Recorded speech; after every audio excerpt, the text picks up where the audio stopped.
Біздер Жамбыл облысы, Жамбыл ауданы Қаракемер деген ауылға келдік. Керемет жер екен. Мен бірінші рет келуім.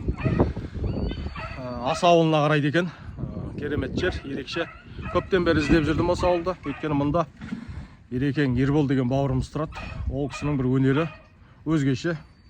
Жоғалып бара жатқан өнерді жандандырып жатыр. Енді өнер деп айтуға болады. Итбегілік қой. Ит бағат, ит баққанда да нағыз қазақтың құндылығы тазыны бағат. Осы ауылда 50 шақты тазысы бар деген азаматты естіп, 2 аптадан бері іздеп әрең дегенде кеше нөмірін таптық. Сөйтіп осы Ерекеңнің тазыларын түсіруге келдік. Міне қараңыздар. Тазылар әлемі. Ұшар тұр, қаншама жарғақ иттер жүр, міне керемет. Бір қызығы, бір тазының күшігі бір жылқыға бағаланады екен. Менің ойымша ол да арзан ғой деп ойлаймын. Шынымен ит сүйер, тазыны сүйер, тазыны құрметтейтін азаматтарға бір жылқы ол арзан. Баптай білейік, құнына жетейік, бағасына жетейік тазыларды. Осы тазылар жайлы қазір азды көпті сұрақтыратын боламыз. Бізбен бірге болыңыздар. Ал міне Ерекеңнің ұшар деген тазысы тұр. Керемет. Көк тазылар, көк. Міне Ерекең бүгін көршілерімен, бөлелерімен, бауырларымен. Ереке, қош келдік. Қош келдіңіздер. Кеп қалдық Қаракемерге. Көптен бері іздедік. Ереке, бір амандасып қойыңыз қазақ елінде. Қазақ елі. Мына Сәкен деген бөлесі тұр. Міне Қаракемерліктер. Ереке, неге тазы бағып жатсың? Төбет емес. Тазыға осы бала кезімнен құмармын. 10 жасымнан бастап. Содан бастап атқа да құмармын. Көкпар шабамыз, ата бабамыз, аталарымыз шабандоз болған. Өзім інім әлем чемпионы. Балаларымыз шабады. Сол тазыға құмармын. Сәкен бөлім бар. Осы Қаракемер ауылындамыз. Жамбыл ауданы, Аса районы, Қаракемер ауылындамыз. Неше тазың бар бүгінгі таңда? 19 тазым бар, 19 тазым. 19, аз емес па? Аллаға шүкір болады. Тамаша. Енді күшік дейді енді. Күшік дейді? Күшігін бір жылқы деп жатыр, рас па? Бір жылқы. Бір жылқы, күшігі. Тазының басын 500 мыңнан бермедім. Лашын ба? Лашынды ма? Ой, керемет. Лашын ала, бескет. Ой, лашын десе лашын екен, ә? Лашын десе лашын. Бүгін мына шамал жел болып тұр, жел болып даусымыз дұрыс шықпауы мүмкін. Сұрақтарыңыз қоя бересіздер, бірақ міне Жүйрік тазы. Ой, жарықты. Қара жерде қоян алам, қара жерде. Қасқырға қайсы шабады? Осының шешесі шапқан. Бұның шешесі. Бұл жерде бар ма шапқандар? Bu жерде жоқ па? Әзірге тек түлкі, қарсақ, шүйбері, қоян алып жүр ғой. Қоян алып. Балаларын алады. Бір линия. Ана көк қасқа бар ғой сондай. Керемет. Керемет екен.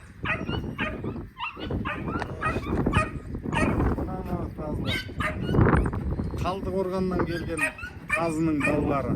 Ал Талдықорған тазыны көрейік онда. Міне жақындаған мына жері шүйбері тістеп алыпты. Керемет міне. Талдықорғандық тазы. Ең бір қызығы осы тазылар түлкі алды ма, қарсақ алды ма, шүйбері алды ма дейді. Мына айғырмен шығады екен аңшылыққа. 2 айғыры бар екен. Керемет. Солар қалай болды, не болды дейді, соның дәлелі ретінде Ерекеңнің офисіне кіріп келе жатырмыз. Міне тазылардың еңбегі. Бұл аз дейді. Бірнеше уже бір тобы кетті дейді, сатылып. Мынау бір 3 түлкі қой дейме, көпсі шүйбері қой дейме Ереке. Мынау 3 түлкі. Осы түлкінің терілерін сатып ала ма? Сатып алады. Нешеден сатылады? Қазір құны болмай қалды ғой бұның. Бұлар негізі Қазақстан негізі қолға алса дұрыс болатын еді. Мына түлкі тумақ, байпақ, тұлып дегендердің барлығы осы қазақтың жері бай ғой негізі. Қолөнер шеберінен бір жақсы кісілер шығып, осыны қолға алса, мынандайларды енді 3 мыңнан, 5 мыңнан сатылады. Енді ол енді арзымайтын енді бір сондай дүниеде енді бұл негізі жақсылап істесе, бұл негізі жақсы ғой. Әр қазағымның үйінде осындай бір түлкі тымақ тұру керек қой, киілу керек. Тұрса, қамшы тұрса, ол керемет нәрсе де. Ереке, сөзіңді бөлейін. Соңғы ұстаған шүйбері қайсы осы жердегі? Соңғы ұстаған шүйбері. Бір қызықты оқиға болды дедің ғой. Қызық оқиға болды. Мына Осы үшеуін бір жерден ұстадым. Тазылар алды ма? Тазылар. Қайсысы бірінші көріп алды? Біріншісін көк таз алды. Одан кейінгісін қара тазы мен ақ тазым бар еді. Ақ тазым жоғалып кетті. Осы 5 күн болды жоғалғанына. Табылатын шығар. Одан кейін мынаны үлкен кісілермен шығып жүріп алдым. Онда мына Сәкен деген ауылда Қаракемерде бөлем бар. Сол кісілермен шығып алдым. Мыналардың бәрін сол Сәкен деген тазылары да жүйрік. Керемет. Бөлем ғой өзіңнің. Өзінің бөлем. Екеуміз бір 5-6 ауылдың тазысына асыраймыз Аллаға. Керемет, керемет. Сәкенде неше бір 20 бар ма? Ода да бір 20 шақты бар. Ой, керемет. Аллаға шүкір. Осының Тамаша екен. әр нәрсенің әр хикаясы бөлек бұның. Әр аңның әр хикаясы бар бұның. Енді сөзбен айтып жеткізе алмаймын. Аңшы адамдар болса енді оны түсінеді. Ал аңға қосылмайтын адамдар енді түсіне қояды деп. Кептер бағатындар түсінеді, ит бағатындар түсінеді, жылқыны жылқы бағатындар түсінеді деген сияқты. Бұл аңшылықтың да өзі бір керемет өнер. Өзімізде 8 қырлы бір сырлы жігітпіз. Неше күн қудың осыны? Енді бұның барлығын неғанда бір 17-25 күнде барлығын алдым болды. 6, 9, 12, 13, 14, 15-ін. Қаншасын керемет екен, қаншасын үлкен кісілерге Ой, беріп жібердім. қанжығаларың майланыпты. Акиматтарға бердім. Үлкен кісілер бар. Жора жолдастар бар. Солардың барлығына бердім. Тамаша. Жақсы, қанжығаң майлана берсін, енді иттерге көшейік, е? Амин. Міне, Ерекеңнің тек өзі ғана емес, бүкіл бала-шағасы осыған қызығады. Бала-шағасы бағады, қарайды. Жаңа бір өзгеше бір ит бар дедің ғой. Ресейден келген бір ит туралы айттың ғой. Ганчар деген. Ганчар, оны не үшін алдырдың? Осынша тазы тұрып. Негізі қалыңға кірген кезде аттың бойында шеңгелдер болады, жиделдер болады. Соны тазылап кірген кезде тазылап кетпейді ғой. Сондықтан да мына ганчар деген тұқымды алдырдым. Ганчар. Осыларды 50 мыңнан алдырдым. Бұл бір жұбы ма? Екеу ғой, Екеу, бір ұрғаш, бір еркек. Одан кейін тазының қай жаққа қарай кеткенін осының даусынан білеміз. Бірінші алған, екінші осының даусынан білемін. Уже қалына кіре алмайсың ғой. Қарап тұрып аттың үстіне шығып. Сонда мынаның даусы қаяқтан шығады, сол жаққа қарай жүгірсем, бүкіл тазы сүйерді алып атады ғой. Бұна бағыттаушы екен ғой, Бағыттаушы бұл. Жаңағыдай қара жерде иісті алып алады да кете береді жүгіріп. Жаңағыдай алсылдап, айқайлап, содан кейін уже білемін мен. Мына жақта кетіп барады екен ғой, аңдайын.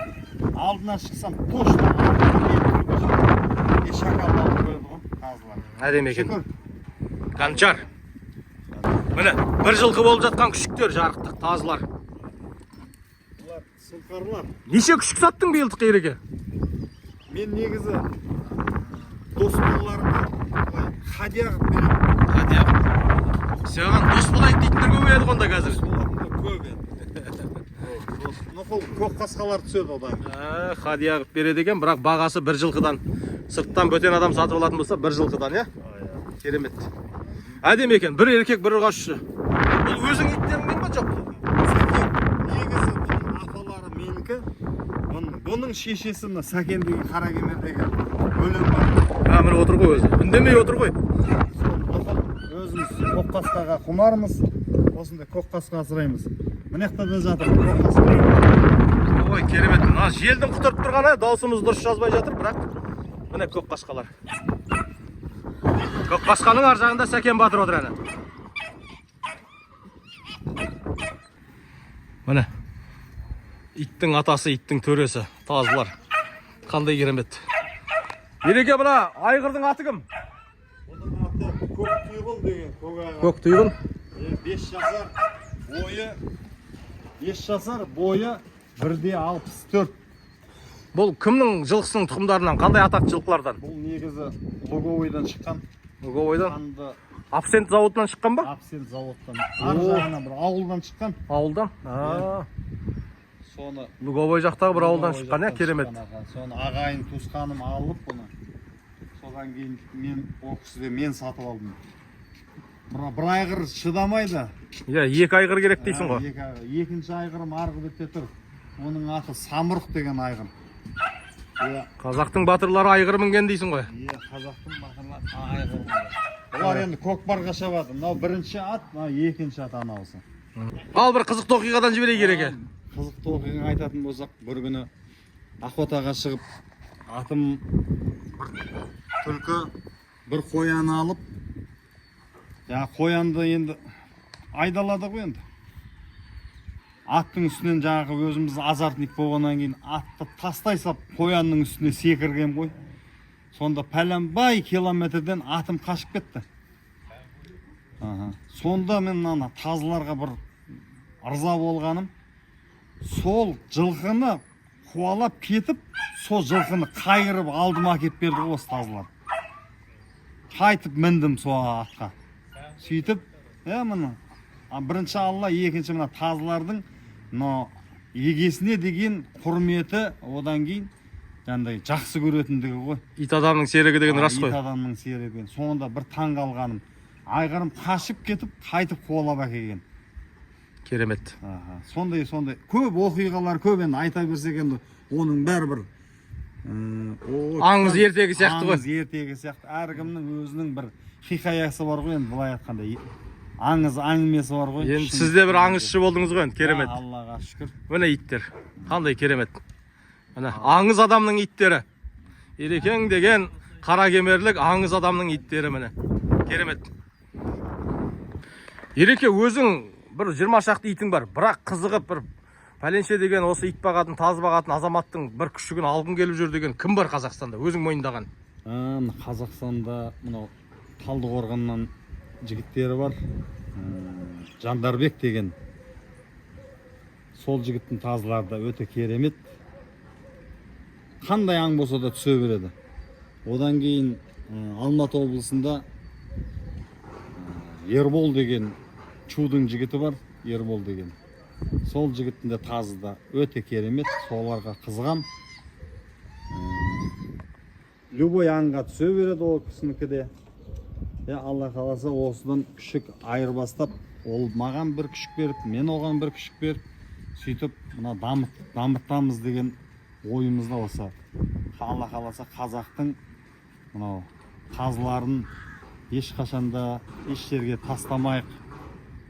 Соны дамытатындай бір қазағым сондай жігіттері болсын, жан ашитындай. Ниетіңізге жетіңіз. Әумин, әумин. Баққаннан кейін, әр нәрсені баққаннан кейін сұралатын заңы бар.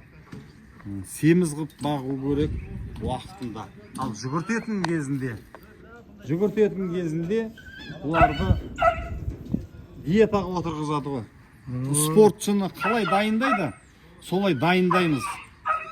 Бірінші жай шығарамыз 1-2 километр, одан кейін 3-4 километр, одан кейін уже 10 километр. Уже 10 километр деген уже тазыны қара жерге қоса берге болады. Любой қоянға болсын, мысалы мына тазылар, көк тазылар. Қара жерде қоян алады, қара жерде.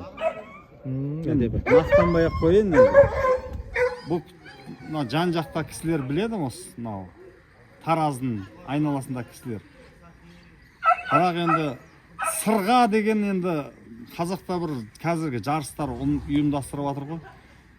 Сырғаға жүгіртпеймін, бірақ жүгірді. Білмеймін, бірінші келеді, бірақ келген кезде айнып кетіп жатыр да, бұлай қарап бұрылып. Өліп қалғанын біле ма? Ал тірі аңға өліп түседі бұлар енді. Керемет. Кәдімгідей жанын береді ғой, жанын береді. Керемет. Аман болсын, е? Әумин, әумин. Ереке, жолдасың, келіншегің қалай қарайды осы ит баққаныңа? О кісі Аллаға сансыз шүкір, бірінші Алла ғой. Екінші о кісі маған айтатын, тазы асырашы, тазы деп. Сонда мен айттым, сен де тазыға құмарсың ба деп. Сонда о кісі айтатын ғой, тазыға құмарым деп. Сонда Аллаға шүкір, мысалы, әлі әкелеміз ғой тазылар. Бірақ мыңқ демейді. Уақытылы тамағын береміз, уақытылы шығарамыз. Біреудің үйіне барып сумаңда, біреудің қазанын атқаратын ондай тазылар емес негізі. Тазы деген жануар зат қой. Аллаға шүкір, бала шағымның бәрі құмар. Қызым айдың құмары, атқа мінеді бәрі. Қазір сол о кісілердің бәрі сабақта, кіші ұлым медреседе сондай жағдайларымыз бар. Аллаға шүкір, мына кішкентайым қазір қолымда. Осы қазір осы шабандоз, осы көкпарға да бәйгеге де шабады. Достарың қалай қарайды? Достар не дейді? Қоян қуырдаққа көп келе ме? Ой, қоян қуырдаққа заказбен келеді ол. Заказбен, керемет. Достар аман болсын. Достар аман болсын, тазы иттер аман болсын. Керемет міне. Әне ғажап.